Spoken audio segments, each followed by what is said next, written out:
Hey, how's it going, YouTube? How y'all doing today? Y'all can see that there is almost zero grass out here, but the cattle still chew on it. There's a little bit more grass up front. I got some of this crabgrass growing in, and the cattle seem to like that somewhat. And so I barely got any grass over here, but these cattle are chewing on it. And this right here, it is enough grass to keep them from having digestive issues when they get a bunch of grain. So there is enough grass over in the front pasture right now to get these animals eating enough to keep their gut healthy. But in terms of actually putting weight on them, it's not enough. And there is a bit more grass over here in the front, but I was kind of anticipating this for August. Well, I was thinking that in July and August I wasn't going to have any grass growth, and I was also anticipating that it was going to be so hot that it would kill the grass. So it's fine. Here in about the third week of August, so around the 20th of August is when I would anticipate. The YouTube weather people are saying that it's gonna happen somewhere around the well, I checked the weather channel this morning and it was saying about the 17th is when it's gonna start cooling here. But the YouTube weather people are saying around the 14th, and so I don't really somewhere around then. So I'm just gonna anticipate that around the 20th it's going to start getting a little bit cooler out here, and I can look for an opportunity to plant some grass. I gotta take, as soon as I get my truck back, I gotta start taking animals to market, because some of these animals are ready to go to market. They're pretty large. But this stuff over here in the center, that's not grass. I think that's some kind of a I think that, well, I don't know what that is. It's some kind of a, I think it's like a tomato plant. I think that what had happened was that some pigeons were flying around and chewing on people's tomatoes, and they came over here and they pooped on the ground, and I got a few of these tomato plants growing in, because they look like wild tomatoes, like tomatillos. They look like wild tomatoes, and so, yeah, but I'm looking forward to making some money on the stock of cattle. Right now, people are saying that the feedlot industry is having a very difficult time, and the packer industry is having a difficult time because calves are expensive, and grain. I mean, grain's a little bit expensive too, but I think that the big reason is because the spread between the lighter weight calves and the heavier calves the spread is a bit wide. The people are paying like up. There was a report saying that there were $4 calves.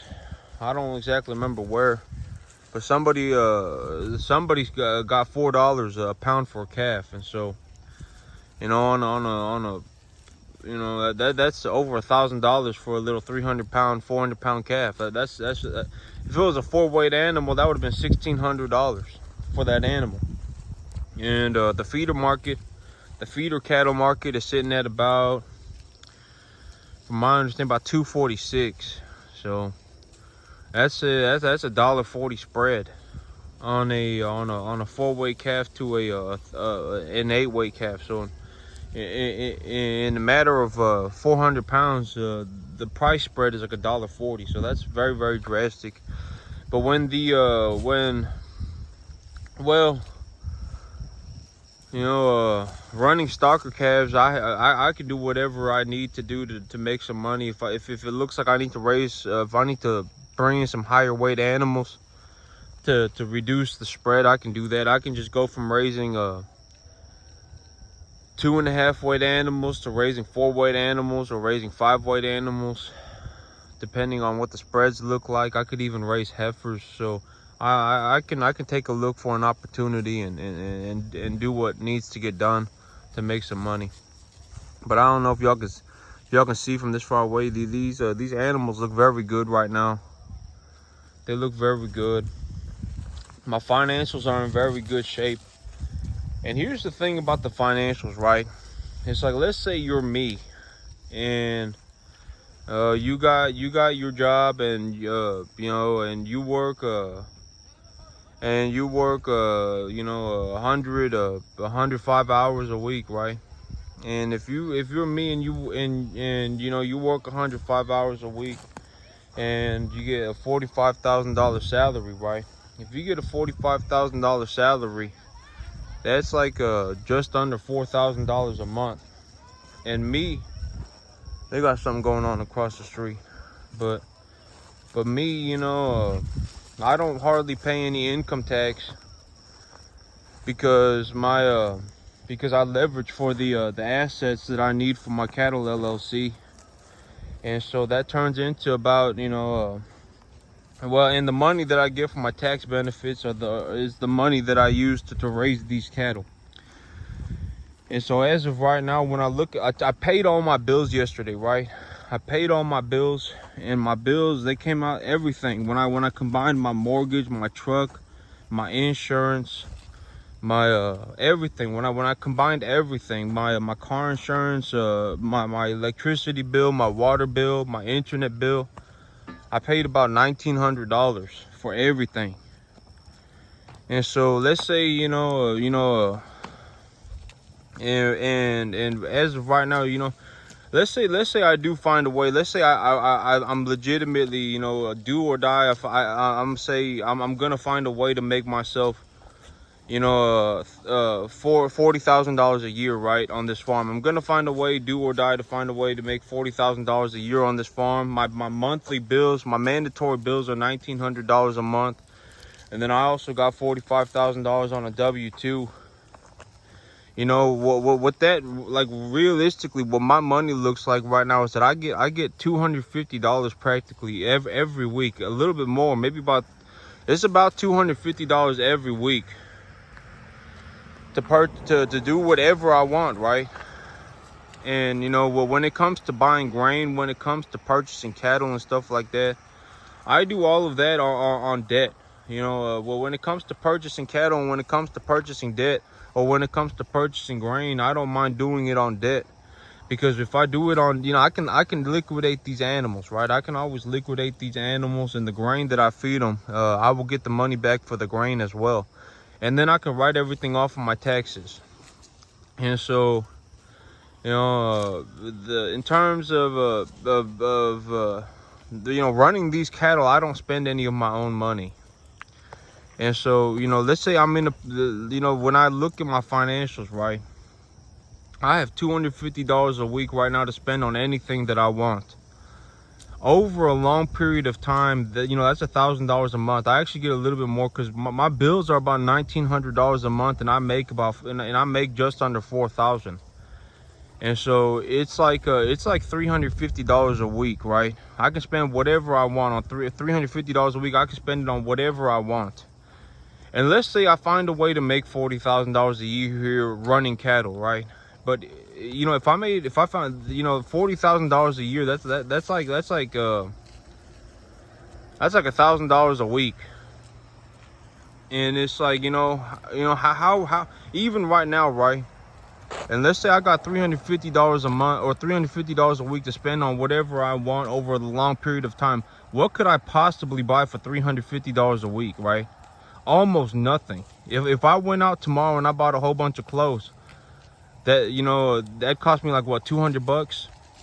Next week, am I gonna do that again? No. Why would I do that? Let's say I go and buy myself a new truck. Let's say I go and trade my truck in and buy myself a new truck. What's that gonna cost me?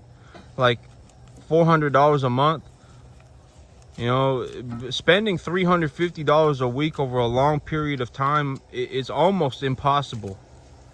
And let's say I do find a way to make an extra $1,000 a week, right? Let's say I run these cattle and I find a way to make an extra $1,000 a week. How am I going to spend almost $1,500 a week? It's almost impossible. Like the spending money becomes nearly impossible at a certain point. Once you I'm not gonna, okay, but me, I'm in my low 30s, right? And I'm a male, and I make about $45,000 a year on my W-2. and I run these cattle, and these cattle they give me an opportunity to write off my taxes. And so in this situation that I'm in, it's you know, it just is what it is.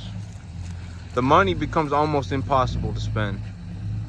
And so, you know, I get put in a position where it's like, you know, the only reasonable way that I can spend the money is to invest the capital. That's legitimately the only way, right?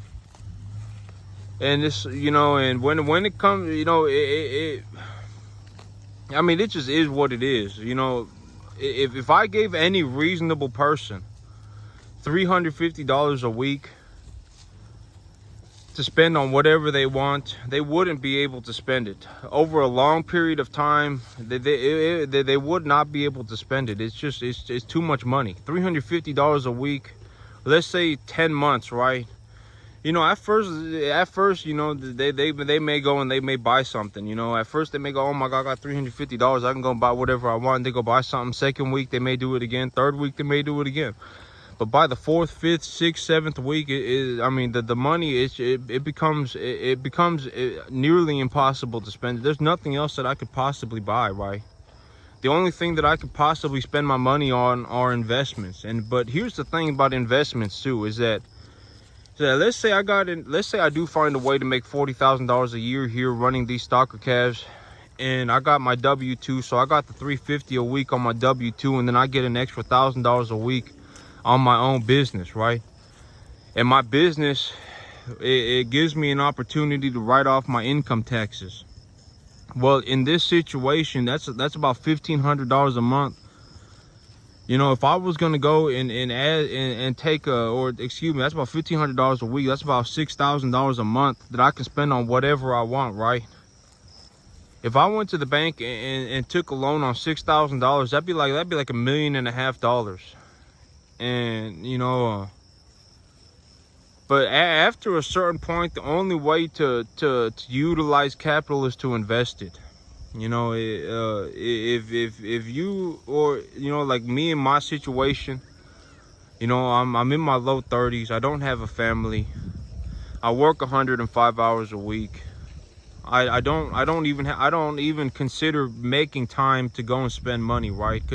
Because I deep down I understand, you know, but once you've done it, like once you start once you because all of my bills, right, like my mortgage for my farm here, my internet, my electricity, my water, everything combined, I paid everything yesterday, and it cost me $1,900 for my truck and everything. It cost me $1,900. And you know, and the extra $350 a week, I can't even spend it. It's just not, I mean, $350 a week of extra money every week for months, for you know, for years and years and years, the money becomes impossible to spend. And so, you know, I mean, it just is what it is. And if I do find a way to make an extra $1,000 a week running my own business on this farm, $40,000 a year, me spending $1,500 a week is going to be nearly impossible. I mean, I already know the only way that I can spend money like that is to invest it. And if I invested it, I would be put into a perpetual situation where I would have to invest more capital. Because if I invest money, right, let's say I invest the $1,500 a week into running more cattle. Well, if I run more cattle, I'm going to make more money. And so the things that I put my money into bring me more money than I put into them. And so it turns into this perpetual loop where I just make a tremendous amount of money on the money that I have. And so the money is making me money. And in that situation, it becomes nearly impossible to spend money. But that's it for me today, YouTube. Y'all have a good one.